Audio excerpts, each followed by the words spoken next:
कई लोगों को तो ये भी नहीं पता होगा कि सेवन सिस्टर्स क्या होता है। और यही मेन प्रॉब्लम है दोस्तों कि हमने नॉर्थ ईस्ट को कभी अपनों की तरह ट्रीट ही नहीं किया। जब सरदार वल्लभ भाई पटेल जी के द्वारा स्टेट कैटेगराइजेशन किया जा रहा था, उस टाइम में आंध्र प्रदेश के अलावा नॉर्थ ईस्ट दूसरी ऐसी जगह थी जहां पर रिवोल्ट्स हो रहे थे। इसके परिणाम स्वरूप 1954 में नागा रिवोल्ट होती, जिसको शांत करने के लिए इंडियन गवर्नमेंट के द्वारा 1963 में नागालैंड को स्टेटहुड दिया जाता। और जब युकांग लेपा के द्वारा इंडियन स्टेटहुड एक्सेप्ट कर ली जाती है, उसके बाद फिजो को इंडिया छोड़ना पड़ता है।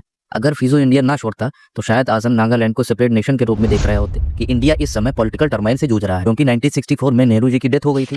और जैसे ही 1966 में इंदिरा गांधी जी प्रधानमंत्री बनती हैं, उसके जस्ट बाद इंदिरा गांधी जी के द्वारा इंडियन एयरफोर्स को मिजोरम पर एयर स्ट्राइक करने के ऑर्डर दे दिए जाते हैं। और दोस्तों, इंडियन हिस्ट्री में ये शायद एकमात्र ऐसा समय था जब इंडियन एयरफोर्स इंडियन पीपल्स को ही अटैक कर रही थी कि अब मिजोरम के हर एक घर से अफजल निकलता था, क्योंकि उनको किस्से सुनाए जाते थे कि भारत सरकार ने हमारे घरों पर बम गिराए थे। और इस मामले में वहाँ की औरतें भी सामने आई जिनका बच्चा पैदा होते ही आतंकवादी बन रहा था। उनका कहना था कि हमारे बच्चे कब तक ऐसे ही मरते रहेंगे। कैसे हैं साथियों? अगर दोस्तों मैं आपसे पूछूं कि राजस्थान, मध्य प्रदेश, हरियाणा या उत्तर प्रदेश की राजधानी क्या है, वहाँ के मुख्यमंत्री कौन है, वहाँ की हाई कोर्ट कहाँ है, वहाँ के गवर्नर कौन है, तो शायद आप सभी लोग बता देंगे। लेकिन अगर सेम क्वेश्चन ही आपसे मैं नॉर्थ ईस्ट के बारे में पूछूं, सेवन सिस्टर्स के बारे में पूछूं, तो आपको शायद नहीं पता होगा।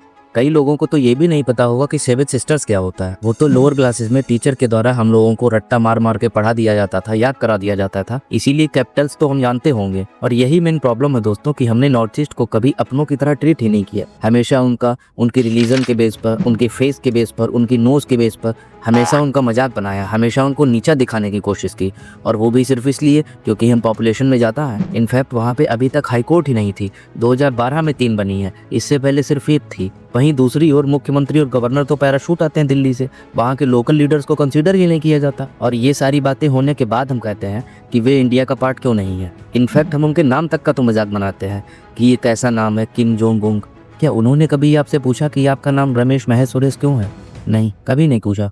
और अगर यही मेंटालिटी है तो ये तो मेजोरिटेरियन डेमोक्रेसी हो गई कि जो ज़्यादा पॉपुलेशन में होगा उसी के हिसाब से देश चलेगा। और दौर हम उनकी क्लॉथिंग पर हंसते हैं, उनकी फूडिंग पर हंसते हैं कि अरे ये तो कुत्ता खाते हैं, तुम इंसान के अलावा सब कुछ खाते हो, तुम ठीक हो। उनका कुत्ता खाना गलत, तुम्हारा बकरा, बकरी, मुर्गा, चिकन सब खाना सही, क्योंकि तुम ज़्यादा बच्चे पैदा करते हो। हम उनके फेस का मजाक बनाते हैं कि यार तेरी दाढ़ी नहीं आती।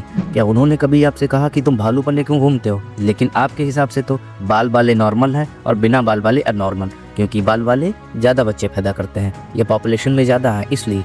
May be I am saying things on a lighter note, but things are very serious. आप उनकी वुमेन्स को ऑब्जेक्टिफाई करते हैं, आप उनके पहनावे को देखकर उनकी वुमेन्स को ऑब्जेक्टिफाई करते हैं, वो हमेशा सेक्स ऑब्जेक्ट की तरह ट्रीट करते हैं। और तो और कई लोगों के द्वारा उन्हें थाईलैंड जैसी जगहों से कनेक्ट किया जाता है। इस सेम अगर यही वो लोग आपके साथ करें तो आपको कैसा लगेगा? ऐसा करने से पहले 1 मिनट के लिए सोचिए कि अगर सेम यही उन लोगों के द्वारा आपकी माँ बहन के लिए कहा जाए, आप उन्हें मसाज वाली कहेंगे, लेकिन सेम अगर यही वो आपकी माँ बहन को कहें तो वो भी किसी की माँ बहन है, लेकिन अगर वो ऐसा करने से मना करेंगे तो उनके अगेंस्ट इतनी वायलेंस होगा, जैसा कि आपने दिल्ली और बैंगलोर की यूनिवर्सिटीज में देखा भी होगा। इनफैक्ट हमने उन्हें पॉलिटिकल स्टेटहुड नहीं दिया, उनकी जल जंगल जमीन पर कब्जा कर लिया। और तो और हमारी गवर्नमेंट उनको ग्रैंड पॉलिटिक्स रन करना चाहती है।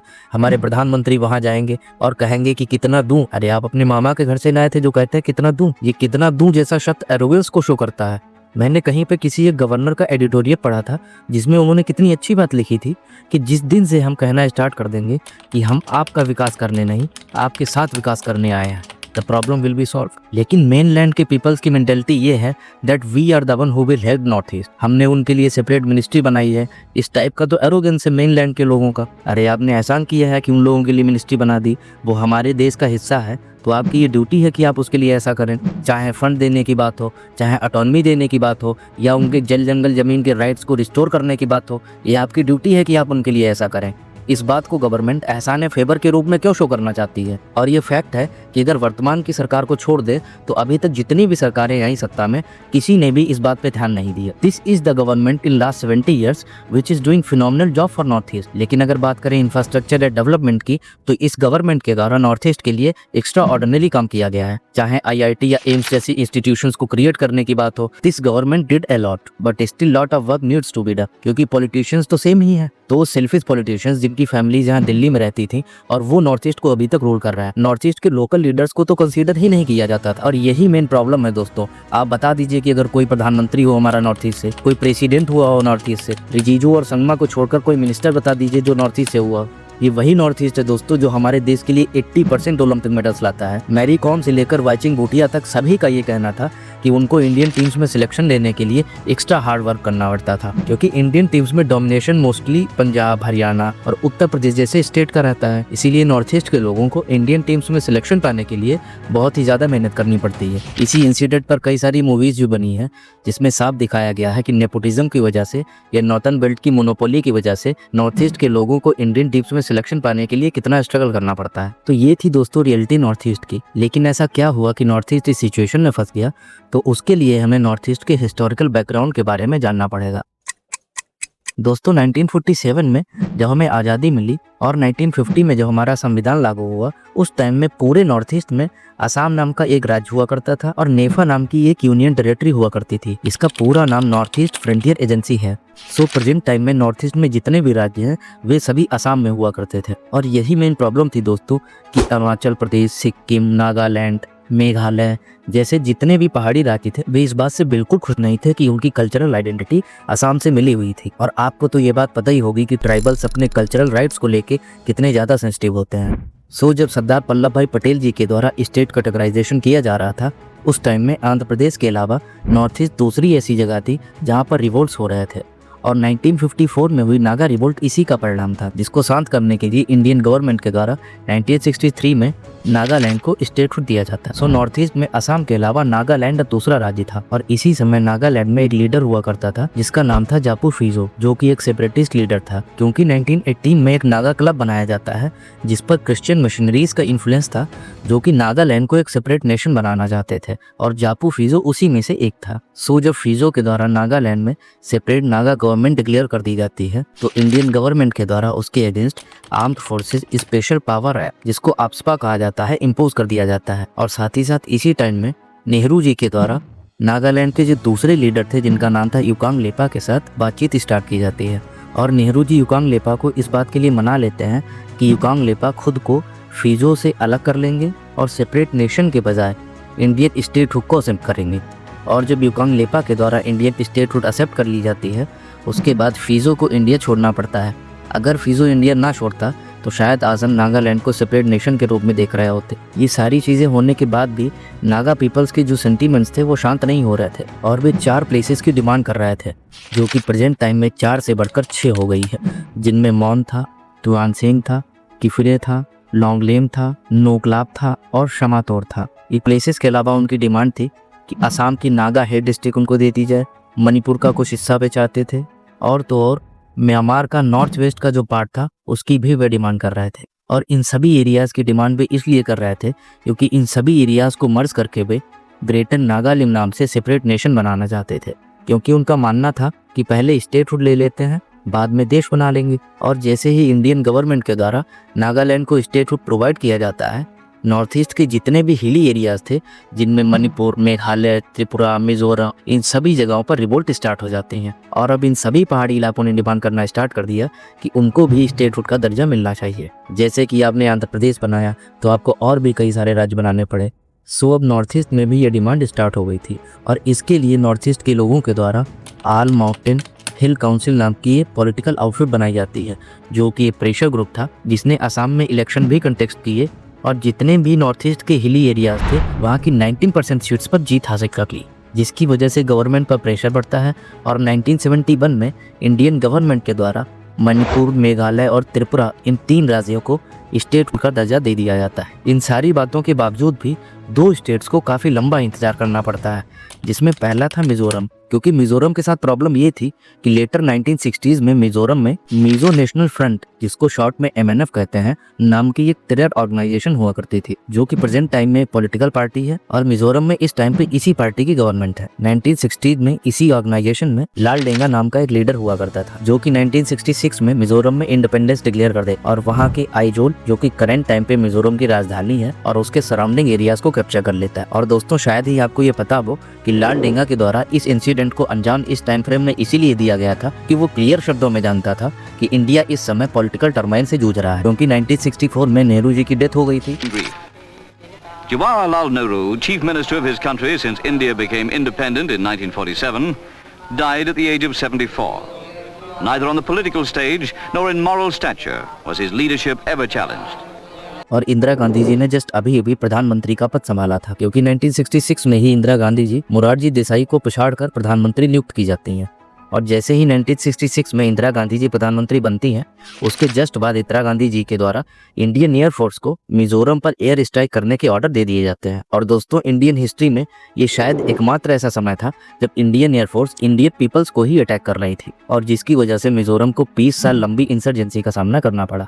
और दोस्तों, इसका रिजल्ट ये होता है कि अब मिजोरम के हर एक घर से अफजल निकलता था, क्योंकि उनको किस्से सुनाए जाते थे कि भारत सरकार ने हमारे घरों पर बम गिराए थे। और अब टाइम आता है 1980s का, जिसमें मिजोरम के लोकल पॉलिटिशियंस और वहाँ की सिविल सोसाइटी के द्वारा एक मॉडल तैयार किया जाता है, जिससे इन सारी चीज़ों से मिजोरम को छुटकारा दिलाया जा सके। दरअसल इस टाइम फ्रेम में मिजोरम में टी साइलो नाम का एक पादरी हुआ करता था, और मिजोरम में क्रिश्चियन मिशनरीज का एंगल भी हमेशा से रहा है। अगर करंट सिनेरियो की बात करें तो नागालैंड और मिजोरम में ऑलमोस्ट 90% पॉपुलेशन क्रिश्चियन है। तो वहाँ की जितनी भी क्रिश्चियन पॉपुलेशन थी, वो अपनी ऑटोनॉमी के लिए इंडिया से बाहर रहना चाहते थे और अपने सेपरेट नेशन की डिमांड कर रहे थे। लेकिन 1980s तक आते आते मिशनरीज लोगों को ये समझ में आ गया था कि उनकी अभी इतनी पावर नहीं है कि वो इंडिया से लड़ सकें। टी साइलो, जो एक पादरी हुआ करता था, वहाँ की औरतों की हेल्प लेकर वहाँ के लोकल पीपल्स को समझाता है कि हमारी अभी इतनी पावर नहीं है कि हम इंडिया से काफ़ी लंबे समय तक लड़ाई कर सकें, इसीलिए हमको इंडिया से कॉम्प्रोमाइज़ कर लेना चाहिए। और इस मामले में वहाँ की औरतें भी सामने आई, जिनका बच्चा पैदा होते ही आतंकवादी बन रहा था। उनका कहना था कि हमारे बच्चे कब तक ऐसे ही मरते रहेंगे। तो इस मामले में वहाँ की महिलाओं का जोरदार समर्थन रहा। तो उनके द्वारा अपने हस्बैंड्स और बच्चों को समझाया जाता है कि उन्हें इंडियन गवर्नमेंट से बातचीत करना चाहिए। और इन सारे एफर्ट्स के बाद इंडिया और मिजोरम के बीच बातचीत स्टार्ट होती है। दोस्तों, अगर बात करें नॉर्थ ईस्ट को इम्पोर्टेंस देने की, तो प्रधानमंत्री नरेंद्र मोदी जी से पहले राजीव गांधी एकमात्र ऐसे प्रधानमंत्री हुए जिन्होंने नॉर्थ ईस्ट पर काफ़ी ज़्यादा फोकस किया। उन्होंने अपने 5 साल के छोटे से कार्यकाल में मीजो एकॉर्ड साइन किए और वे नॉर्थ ईस्ट में शांति लाना चाहते थे। सो 1980s में जब इंडियन गवर्नमेंट और मीजो नेशनल फ्रंट, जिसको शॉर्ट में MNF कहते हैं, के बीच मीजो एकॉर्ड साइन किया जाता है। और जैसे ही मीजो एकॉर्ड साइन होता है, MNF जो टेरर ऑर्गेनाइजेशन था, अब पॉलिटिकल पार्टी बन गई थी। अभी ये मॉडल खत्म नहीं हुआ था दोस्तों, जो कि 1980s में मिजोरम के लोकल पॉलिटिशियंस और वहाँ की सिविल सोसाइटी के द्वारा बनाया गया था। देखिए इसमें क्या क्या है। इसमें महिलाओं का एफर्ट है, डी साइलो का एफर्ट है, सेंट्रल गवर्नमेंट की विलिंगनेस है। ये सारी चीज़ें जब कंबाइंड होती हैं, तब जाके कहीं कुछ पॉजिटिव रिजल्ट देखने को मिलता है, जो कि हमें देखने को मिला भी। और इस सारे मैटर में पॉलिटिकल सेक्रीफाइस का भी एक एग्जाम्पल है, जो कि बहुत बड़ा है। और आज यही नहीं हो पाता हमारे नेताओं से। दरअसल 1980s में जब मिजोरम को स्टेटहुड मिला, तो वहाँ पर इलेक्शन हुई, और इलेक्शन मेनली कांग्रेस और मिजो नेशनल फ्रंट के बीच थे, क्योंकि उस टाइम पे 2 ही पार्टी थी, कांग्रेस और मिजो नेशनल फ्रंट। और जब इलेक्शन हुए तो इस इलेक्शन में कांग्रेस को जीत मिलती है, क्योंकि MNF एक टेरर आउटफिट था, उसका मास बेस ज्यादा नहीं था। एक बात हमेशा याद रखिए दोस्तों, जनता डर से भले ही साथ होती है, लेकिन मन से साथ कभी नहीं होती आतंकवादी के। और ये बात एक चुनाव में दिख भी गई थी। MNF को जब हार का सामना करना पड़ा, तो होता क्या है, उस टाइम पे कांग्रेस के लीडर थे ललथनवाला, और MNF का जो लीडर था वो लालडेंगा था। जब कांग्रेस को जीत मिलती है तो ललथनवाला CM बनने वाले थे, लेकिन होता क्या है कि ललथनवाला और कांग्रेस मिलकर CM की पोस्ट लालडेंगा को ऑफर कर देते हैं और ऑल पार्टी गवर्नमेंट बनाने का डिसाइड करते हैं। ये सेम वैसा ही है कि जम्मू कश्मीर में BJP, कांग्रेस, महबूबा और शेख अब्दुल्ला सब लोग मिलकर चुनाव लड़े, और लास्ट में जो सबसे ज़्यादा नाराज है उसको CM बना दे और कहें कि आओ मिलकर कश्मीर का विकास करते हैं, जो कि आज नहीं हो पाता हमारे पॉलिटिशियन से। सो ये था मॉडल जो 1980 में, इसको कोई एकेडमिक रिकॉग्निशन तो नहीं मिला है, लेकिन अगर आप कहना चाहें तो इसको मिजो मॉडल ऑफ पीस कह सकते हैं। वहीं अगर मिजोरम की प्रेजेंट टाइम की प्रॉब्लम्स की बात करें, तो मिजोरम असम के साथ बॉर्डर प्रॉब्लम से जूझ रहा है। मिजोरम में गोल्डन ट्रायंगल की प्रॉब्लम बढ़ रही है, जिससे वहाँ पे ट्रैप प्रॉब्लम बढ़ रहा है, और ये सारी प्रॉब्लम्स ऐसी हैं जिनको मिजोरम करंट टाइम में फेस कर रहा है। वहीं अगर बात करें 1980s की, तो 1986 में जब मिजोरम को स्टेटहुड का दर्जा मिल जाता है, तो अगले 15 सालों में मिजोरम नॉर्थ ईस्ट का फ्रंट स्टेट बन जाता है। आज मिजोरम नॉर्थ ईस्ट में मोस्ट डेवलप्ड स्टेट है, मोस्ट लिटरेट स्टेट है, और most economically per capita income में आगे स्टेट है। और ये सब तब है जब मिजोरम ने 20 साल लंबी इंसर्जेंसी को झेला। 20 सालों तक जहां हर घर में बम फूटता था, वो सबसे डेवलप्ड स्टेट हो गया। तो सोचिए ये पीस मॉडल कितना हेल्पफुल रहा होगा मिजोरम के लिए। तो ये था पूरा मिजोरम का बैकग्राउंड कि मिजोरम को 1986 में स्टेटहुड का दर्जा कैसे मिला। 1986 में जब मिजोरम को स्टेटहुड का दर्जा मिल जाता है, तो अभी तक जो अरुणाचल प्रदेश यूनियन टेरिटरी था, इंडियन गवर्नमेंट के द्वारा 1987 में अरुणाचल प्रदेश को भी सेपरेट स्टेटहुड का दर्जा दे दिया जाता है। और दोस्तों यही थी पूरी बैकग्राउंड हिस्ट्री नॉर्थ ईस्ट के बारे में। अगर आप पॉलिटी पढ़ेंगे तो आपको इन सारे इंसिडेंट्स के ईयर्स तो मिल जाएंगे, लेकिन शायद ये कहानी आपको नहीं मिल पाएगी, जो कहानी आपको बताना बहुत ज्यादा जरूरी था। तो अब बात करते हैं नॉर्थ ईस्ट की मेन प्रॉब्लम्स के बारे में। दोस्तों अगर आप नॉर्थ ईस्ट की प्रॉब्लम्स को समझना चाहते हैं तो आपकी नॉर्थ ईस्ट को लेके 3 प्रकार की अंडरस्टैंडिंग होनी चाहिए, जिसमें आपकी नॉर्थ ईस्ट के लिए हिस्टोरिकल अंडरस्टैंडिंग होनी चाहिए, जियोग्राफिकल अंडरस्टैंडिंग होनी चाहिए और पॉलिटिकल अंडरस्टैंडिंग होनी चाहिए। अगर बात करें दोस्तों हिस्टोरिकल अंडरस्टैंडिंग की, तो कॉलोनियल टाइम फ्रेम में ब्रिटिशर्स नॉर्थ ईस्ट को इंडिया से अलग करने के लिए पॉलिसी ऑफ आइसोलेशन का प्रयोग करते थे, जिनमें अंग्रेजों के द्वारा ट्राइबल पीपल्स को अलग से एडमिनिस्ट्रेटिव राइट्स दिए जाते थे, कल्चरल राइट्स दिए जाते थे और उनकी पूरी कोशिश रहती थी कि नॉर्थ ईस्ट के लोग मेनलैंड इंडिया से खुद को कनेक्ट ना कर सकें। और यही कारण है दोस्तों कि जब मेनलैंड इंडिया में इंडिपेंडेंस को लेके स्ट्रगल चल रहा था, उस टाइम पे नॉर्थ ईस्ट खुद को मेनलैंड इंडिया के साथ कनेक्ट ही नहीं करता था। और इसका रिजल्ट ये होता है, जब हमको इंडिपेंडेंस मिलती है तो नॉर्थ ईस्ट इंडिया के साथ आने के लिए रेडी ही नहीं था, वो अलग सेपरेट नेशन की डिमांड कर रहे थे। इनफैक्ट वहाँ की जितनी भी प्रिंसली स्टेट्स थे, चाहे वो अहोम हो, त्रिपुरी हो, नागा हो, वो इंडिया के साथ आना ही नहीं चाहते थे। और दूसरी सबसे बड़ी गलती कर दी जाती है जो मुझे लगता है कि जब स्टेट रीऑर्गेनाइजेशन हो रहा था तो वहाँ की जितनी भी ट्राइब्स थी उनके कल्चरल सेंटीमेंट को रिस्पेक्ट नहीं किया गया और उन सभी को असमिया आइडेंटिटी में मिला दिया गया। वहीं दूसरी ओर अगर बात करें नॉर्थ ईस्ट की ज्योग्राफिकल प्रॉब्लम की, जो कि शायद नॉर्थ ईस्ट की सबसे बड़ी प्रॉब्लम है, क्योंकि अगर आप नॉर्थ ईस्ट का मैप देखेंगे तो नॉर्थ ईस्ट एक तरफ चाइना के साथ बॉर्डर शेयर करता है, बांग्लादेश के साथ बॉर्डर शेयर करता है, भूटान के साथ बॉर्डर शेयर करता है, म्यांमार के साथ बॉर्डर शेयर करता है, जो कि नॉर्थ ईस्ट की बाउंड्रीज को बहुत ही ज़्यादा फ्रिजाई बनाता है। और वहीं अगर बात करें मेनलैंड इंडिया से नॉर्थ ईस्ट तक पहुंचने की, तो हमारे पास अभी तक सिर्फ 26 किलोमीटर लंबी एक रोड थी, जिसको आप सिलीगुड़ी कॉरिडोर या चिकन नेक के नाम से जानते हैं, जो कि 26 किलोमीटर लंबी रोड है, जो कि अभी तक एकमात्र ऐसा रास्ता है जिसके थ्रू नॉर्थ ईस्ट तक पहुंचा जा सकता है। और अगर आप मैप को ध्यान से देखेंगे तो सिलीगुड़ी कॉरिडोर के जस्ट ऊपर एक प्लेस है जिसको दोकलाम कहते हैं, जहाँ पर चाइना बैठा हुआ है, जो कि हमारे लिए एक मेन प्रॉब्लम है, क्योंकि अगर फ्यूचर में कभी भी वॉर जैसी सिचुएशन क्रिएट होगी तो चाइना इजीली उस रूट को कट कर देगा, जिससे कि पूरा का पूरा नॉर्थ ईस्ट इंडिया से अलग हो जाए। और पिछले 70 सालों में जितनी भी गवर्नमेंट आई, करंट टाइम भी गवर्नमेंट को छोड़कर ये बात किसी के भी द्वारा एड्रेस नहीं की गई। जाहिर सी बात है, पता तो सबको था, लेकिन इस बारे में ठोस कदम किसी भी गवर्नमेंट के द्वारा नहीं उठाया गया। पिछले 70 सालों में ये एकमात्र ऐसी सरकार है जिसने इस मैटर को लेके फिनोमिनल काम किया। करंट गवर्नमेंट के द्वारा शितवे कलादान प्रोजेक्ट क्रिएट किया गया, जिसमें हम म्यांमार के थ्रू होते हुए नॉर्थ ईस्ट तक पहुंच सकते हैं। वहीं दूसरी ओर कलकत्ता अकुरा अगरतला प्रोजेक्ट क्रिएट किया गया, जिसमें हम बांग्लादेश होते हुए नॉर्थ ईस्ट तक जा सकते हैं, जबकि इससे पहले सिर्फ हमारे पास वही एक रास्ता था जिससे हम नॉर्थ ईस्ट तक जा सकते थे। वहीं एक बात करें दूसरी जियोग्राफिकल प्रॉब्लम की, तो नॉर्थ ईस्ट को ट्रिपल जंक्शन के रूप में कंसीडर किया जाता है, क्योंकि north east China, Bangladesh, Bhutan, Myanmar जैसी कई कंट्रीज के साथ बाउंड्री अपनी शेयर करता है। तो इजिली इधर बम फोड़ो उधर म्यांमार भाग जाओ, जैसा कि मणिपुर में अभी हो रहा है, इधर बम फोड़ो उधर बर्मा भाग जाओ, उधर नेपाल भाग जाओ। और यहाँ की ज्योग्राफी भी ऐसी है जो कि गुरिल्ला वार के लिए परफेक्ट नहीं है। और दूसरी बात, यहाँ से ज़्यादा कहीं ट्राइब तो है ही नहीं, सिंपल सी डेमोग्राफी है जिसको कल्चरल आइडेंटिटी के नाम पर इजीली ब्रेन वॉश किया जा सकता है। और आपको तो पता ही होगा कि ये ट्राइबल्स अपनी कल्चरल आइडेंटिटी के लिए कुछ भी कर सकते हैं। वहीं अगर बात करें अगली जियोग्राफिकल प्रॉब्लम की,